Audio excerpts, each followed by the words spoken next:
महापुराण में गुण निधि ब्राह्मण की कथा आती है। वहाँ आत्मदेव थे और यहाँ है सौम्याजी कुल में यज्ञ विद्या विशारद यज्ञदत्त ब्राह्मण थे। यहाँ यज्ञदत्त है, वहाँ आत्मदेव है।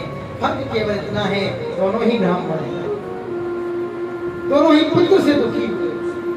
यहाँ बताते हैं कांपिल्य नगर था, कांपिल्य नगर में सौम्याजी कुल में उत्पन्न यज्ञ विद्या विशारद यज्ञदत्त नामक एक ब्राह्मण रहते थे। अब ये कथा हमारे ब्रह्मत्व को लेकर है, थोड़ा ध्यान से श्रवण करेंगे। यज्ञदत्त ब्राह्मण जो विद्या में पारंगत थे, जिनके यहाँ विद्या चलती थी, विद्यालय चलता था, बड़े बड़े विद्वानों को पढ़ा करके विद्वान बनाया जाता था, स्वयं वो आचार्य थे, वहाँ बड़े बड़े विद्यार्थी पढ़ते थे, गुरुकुल था। अब सोचिए, दुनिया को उपदेश करने वाले का बेटा खुद एक ठाकुर जी का मंत्र नहीं जपता हो, दुनिया को उपदेश देने वाले मैंने देखा है ऐसे ऐसे बहुतों को देखा है, जिनके पिताजी के जीवन निकल गए धर्म करते करते, कथा करते हुए और कर्म करते हुए, फिर उनके पुत्रों को देखो सत्ता ही पड़ा। क्यों? क्योंकि उन्होंने गलत तरीके से धर्म को जो खींचा है ना, और इसकी जेब का पूरा इधर कैसे आए, सोच ये रहती है नहीं, गलत। धन के लिए कथा, आज 25 साल हो गए माता जी मुझे, छोटी अवस्था से कथा कर रहा हूँ, मैंने कल भी बताया था, मैंने आज तक आश्रम नहीं बनाया। हाँ, प्रयासरत हूँ एक छोटी सी कुटिया बन जाए, वो भी क्यों? तो कुछ शिष्य बाहर से आते हैं, उनको यहाँ ठहरने में दिक्कत होने लगती है। प्रयासरत हूँ गोपाल जी छोटी सी कुटिया बनवा दें, 2-4 लोगों को अपना आश्रय मिल जाए। तो अभी तक बनाया नहीं, लोग 2 साल में आए और आश्रम खड़े कर दिए, क्योंकि लक्ष्य माता जी आज तक पैसा नहीं रहा। 25 साल से कथा की, जिस जजमान ने कहा कि महाराज जी कथा करानी है, उससे ये नहीं कहा कि हमें क्या चाहिए, महाराज जी क्या पैकेज है। भैया पैकेज कोई नहीं है, हमारे साथ में 2-3 जो संगीतज्ञ हमारे आचार्य, संगीतज्ञ आचार्य हैं, संगीत वाले, आज संगीत वाले नहीं, संगीत आचार्य होते भैया, जीवन निकाल देते हैं जो लोग प्रैक्टिस करते करते। मैंने भी एक संगीत का अध्ययन किया है। हाँ, इसलिए बोले भैया ये 2-3 हमारे साथ ब्राह्मण लोग रहते हैं, इनका जो खर्चा है थोड़ा बहुत, क्योंकि सबकी जीव का चलती है बस, बाकी अपना कोई खर्चा नहीं है। निःशुल्क कथा है, निःशुल्क, बिल्कुल कोई चार्ज नहीं, निःशुल्क आना है, निःशुल्क जाना है।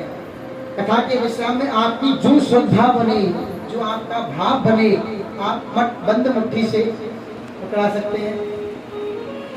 ना तो हर्ष है, ना खुशी है, ना दुख है। कम होगा तो दुखी नहीं है, और ज्यादा होगा तो खुशी नहीं है। ये जीव का 25 साल से चली आ रही है। साक्षात हमारे अग्रवाल जी कहते हैं, मैंने एक माता जी पूछ सकती हूँ, कभी नहीं, कुछ भी नहीं, कथा बस ठाकुर जी। अब देखिए ब्राह्मण का जीवन होना चाहिए। अब यहाँ क्या हुआ, इतने विद्वान ब्राह्मण होने के बाद उनका बेटा कौन था? गुण निधि। नाम क्या था? गुण। अब बताइए, आजकल होता भी ऐसा ही महाराज, नाम कुछ है काम नहीं है। नाम है क्या? नाम तो कमल, नाम रख दिए सब, कमल नाम है लड़के का, और दिन भर दुर्गंध आती है शरीर से।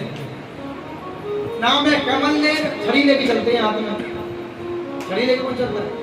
हाँ है नहीं आजकल, मैं निंदा नहीं करता, नाम का प्रभाव भी पड़ता है। अब नाम रख दो किसी का स्वीटी, और स्वीटी का मतलब क्या होता है? बहुत लोग रख देते हैं, बोले महाराज जी हमने बढ़िया का नाम स्वीटी रखा है। अच्छा, स्वीटी का अर्थ स्वीटनेस है, ये तो स्वीटनेस का मतलब क्या है? छोटी बच्ची है, छोटी से है, अब एक स्वीटी लगे, कितने प्यारे लग रहे बच्चे हैं। ये स्वीटनेस कब तक रहे? छोटे बड़े हो, चलो मैं कहता हूँ 30 साल तक रहेगी, 50 साल तक रहेगी, और कमर झुक जाए और छड़ी हाथ में आ जाए, और कोई बच्चा कहे ओहो स्वीटी दादी, कैसा लगेगा? भाई नाम क्या रखा था आपने बचपन में? स्वीटी। अब कोई कह दे स्वीटी दादी, कैसा लगेगा? कुर्ते पर टाई पहन ली हो, वैसा नहीं, कुर्ते पे टाई लगेगा नहीं लगेगा? नाम का प्रभाव पड़ता है जीवन में। नाम वजनदार होने चाहिए। आपका नाम श्याम है, उनका नाम पंकज है, हमारा नाम तो बताइए छोटा सा नाम है। तो हमारे अंदर बैठे हैं, उनका नाम ही विनय है, अब वो विनय में ही दिन भर रहते हैं हमेशा हमारे साथ। विनय का मतलब क्या है? विनय में रहना। तो नाम का प्रभाव हमारे जीवन में आना चाहिए। तो अब नाम क्या था? गुण निधि।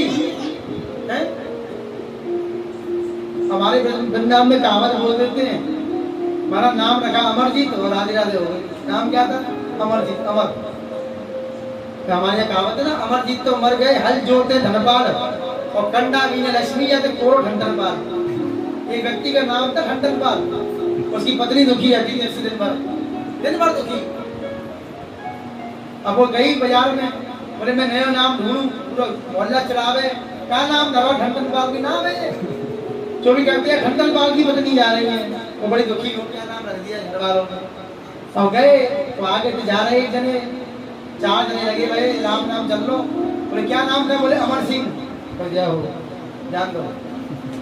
अमर सिंह जी गए, अमर सिंह तो मर गए। अब वो आगे गई, एक बोले हल जोत रहे, बोले वाह दादा जी इनका नाम अच्छा होगा, अपने पति का वही नाम रख दूंगी। पर क्या नाम है आपका? बोले धनपाल। धनपाल का मतलब धन को पालन करके रहने वाला रईस आदमी। क्या काम क्या कर रहे हैं? हल जोत रहे। बोले ये भी नाम जमा नहीं उस नाम के हिसाब से। आगे एक माता जी थी, वो कंडे थाप रही थी। बोले माता जी आपका नाम क्या है? बोले यही को नाम देख लो, अच्छा बोल लो। बोले मेरा नाम लक्ष्मी है। बोले कंडा थापे लक्ष्मी आते मेरा कोरो ठंडन पाले। ठीक है चल रो चलन दे है कि नहीं?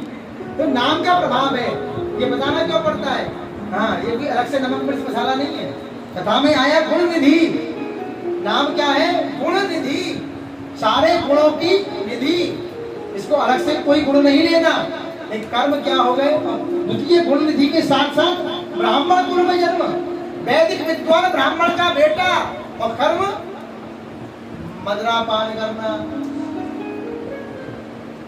वैश्याओं का संग करना, कुमारक कामी हो जाना। अब बताइए नाम सूट किया उसमें? तभी तो पूरी कहानी की लंबी सुनानी पड़ती है श्रोताओं को, इसलिए सुनानी पड़ती है दृष्टांत बहुत से, वो समझ जाए कैसे हम करके। अब महाराज गुण निधि नाम रखा, लेकिन वो हमेशा विपरीत चलता था। पिता के साथ